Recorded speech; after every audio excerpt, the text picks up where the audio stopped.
سلام، به کانال یوتیوب من خوش اومدید. من شقایق هستم. امروز تصمیم گرفتم کوفته تبریزی درست کنم. بریم با هم دیگه مواد اولیه‌اش رو ببینیم. ما اینجا احتیاج داریم به لپه‌ای که از قبل نیم پز کردیم و یکم خوردش کردیم، برنجی که از قبل پختیم. شما هم میتونید مثل من قبل از اینکه برنج رو بذارید بپزه یکم با دست خوردش کنید، بذارید خیس بخوره و بعد بذارید بپزه. و یه پیاز درشت رنده کردم، 2 تا تخم مرغی که آب پز کردم برای توی کوفته تبریزیامون، یه قاشق آرد نخودچی، میتونید از آرد گندم هم استفاده کنید، ادویه هامون که نمک و زردچوبه و پودر پاپریکا و فلفل سیاه و کمی زیره هستش. گردو هم برای داخل کوفته تبریزی، رب گوجه برای درست کردن سسش و این آلوهای سیاه، آلو بخارا یا آلوهای قیسی فرق نمیکنه، از هر آلویی که دلتون خواست میتونید استفاده کنید. از این پیاز سرخ شده هم برای توی کوفته تبریزی استفاده میکنیم. سبزی معطر شما میتونید از سبزی تازه استفاده کنید، ولی اگه سبزی تازه نداشتید میتونید مثل من از نرزه، ریحون، نعنا، تلخون که من از اینا استفاده کردم. یه دونه تخم مرغ هم احتیاج داریم که الان که داریم مواد رو باید با هم بزنیم میبینیم با هم دیگه. و همینطور گوشت چرخ کرده که مواد اصلیشه دیگه. خب الان میریم تا شروع کنیم. باید از گوشت چرخ کرده شروع کنیم. خب ما برای شروع کار یه ظرف بزرگ میاریم و از گوشت چرخ کردهمون شروع میکنیم. اول گوشت رو اضافه میکنیم، بعد برنجی که از قبل پختیم رو اضافه میکنیم و پیازی که قشنگ رنده کردیم و آبش رو گرفتیم و این لپه رو هم اضافه میکنیم. خب من اینجا لپه، برنج و پیاز رو به گوشت اضافه کردم همینطور که میبینید.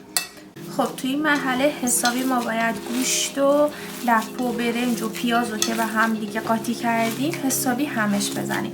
این هم زدن و میکس کردن خیلی مهمه. حدوداً 5 دقیقه تا 7 دقیقه باید قشنگ این گوشت و پیاز رو با این مواد رو به هم دیگه ورز بدیم. خب یه مقدار که به همش زدیم، توی این مرحله نمک و ادویه هایی که بعد بهش اضافه میکردیم و اضافه میکنیم.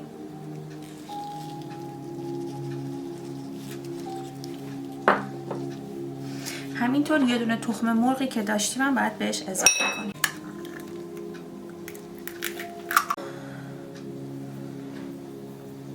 نعنا، مرزه و تلخون و ریحونی که داشتیم. همینطور آرد نخودچی یا آرد گندمی که بهتون گفتم هم میتونیم اضافه کنیم. و الان باید قشنگ اینو ما ورز بدیم.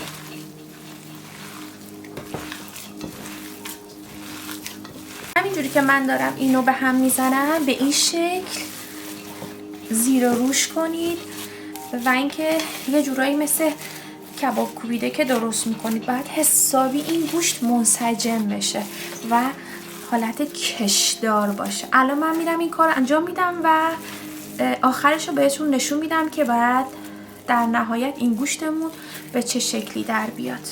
خب الان این مواد گوشتی ما آماده است، حسابی خوب و منسجم شده. ببینید کش میاد، نگاه کنید، چون من خیلی خوب ورز دادم این گوشتو. الان من اینو میذارم که یه نیم ساعت توی یخچال بمونه تا من سسشو آماده کنم. بریم با هم دیگه سسشو درست کنیم. پیازو خرد میکنیم با یه مقدار روغن، سرخش میکنیم. پیازامون که سرخ شد، روبی که داشتیم رو بهش اضافه میکنیم و با روغنمون هم تفتش میدیم.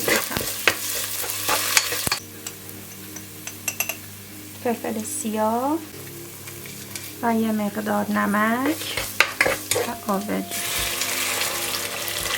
سس ما آماده است. میریم به مرحله بعدی که باید کوفته تبریزی ها رو بپیچیم. پس بریم تا سخت‌ترین مرحلهش.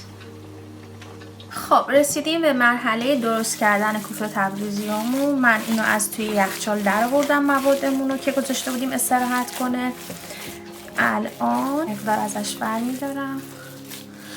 من 4 تا با این مواد میخوام کوفته درست کنم به این شکلی که میبینید. ببینید به این شکل که گردش کردیم، به این شکل از وسط بازش میکنیم. من 2 مدل میخوام درست کنم. حالا اولیشو با هم دیگه میبینیم. من داخلش آلو میذارم و گردو. بعضی هم زرشک میذارن. البته من زرشک نذاشتم چون زرشک توی کوفته زیاد زرشک رو دوست ندارم. و یکم پیاز داغ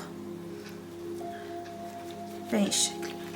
پس شد گردو و آلو و پیاز داغ. بعد همینجور دست منو ببینید به این شکل کوفته ها میبندم.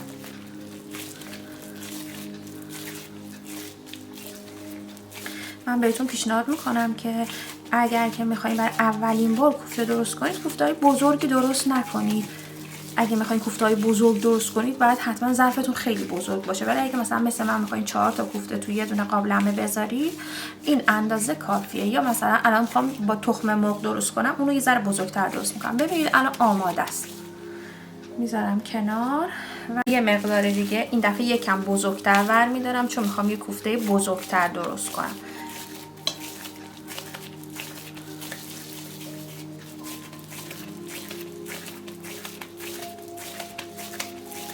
این من هنوز دارم ورز میدم این موادمونو. خب بعد وسطش رو صاف باز میکنم به این شکل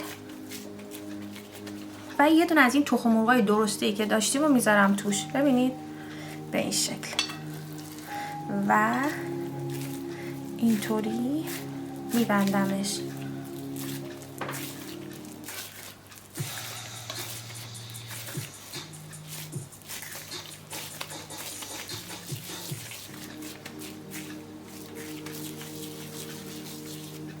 عالی.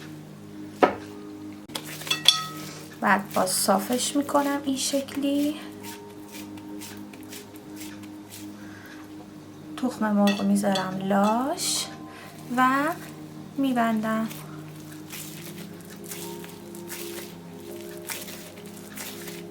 سعی کنید این تخم مرغ قشنگ وسطش باشه.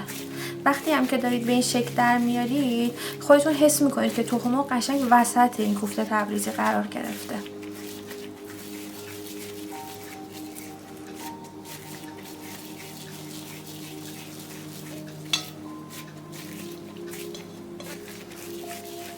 اینم یکی دیگه و آخریش که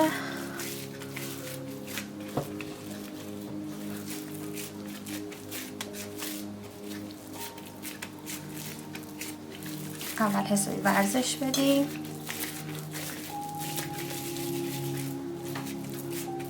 بعد وسطش رو به همین شکل باز میکنیم. این دفعه 2 تا از این آلوها میذارم توش یا 3 تا.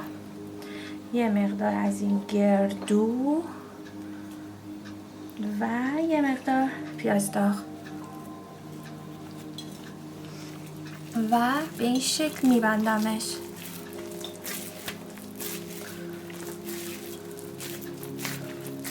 بعد هوایی توی گوشت رو حتما بگیرید. حواستون باشه هوا توی گوشت نباید باشه اصلا، چون وقتی این شکلی میکنه شما احساس میکنید که گوشت توش هوا هست یا نه.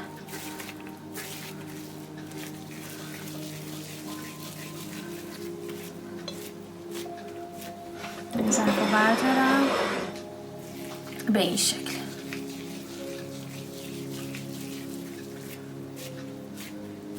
الان هیچ هوایی تو گوشت نیست. خب این از 4 تا کوفته ای که درست کردم. ببینید اصلا ترگی نداره. بریم تا ادامه کارو ببینیم. خب توی این مرحله سسمونم آماده است و داره میجوشه. کوفته هامون هم که دارید میبینید آماده است. ما برش میداریم میذاریم توی ظرف سسمون. حتما زمانی که این کوفته ها رو میذارید تو سس باید حتما سس حسابی به جوش اومده باشه.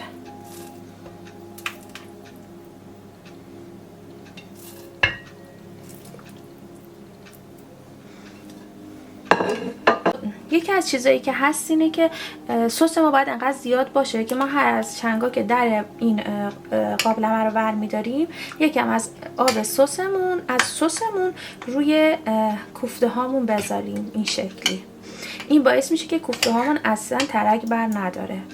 پس حتما آب سسمون مقدارش باید انقدر باشه که ما این کار رو باهاش انجام بدیم.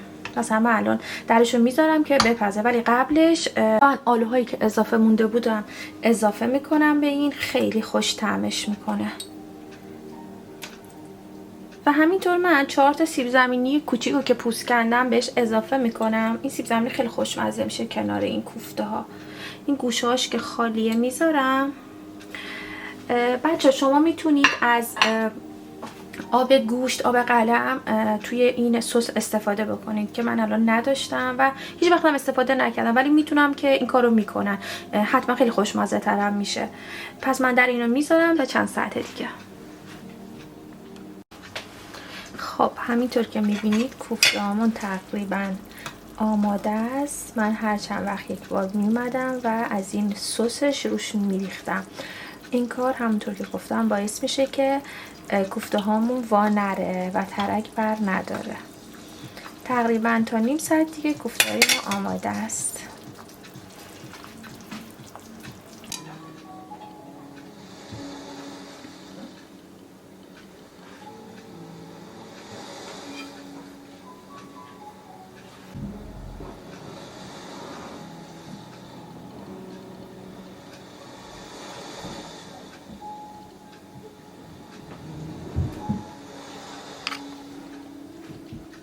خب دوستان، کوفته تبریزی های ما آماده شد. من با ریحون تازه و گردو تزیینش کردم. امیدوارم شما هم درست کنید و از خوردنش لذت ببرید. مرسی که تا اینجای ویدیو همراه من بودید.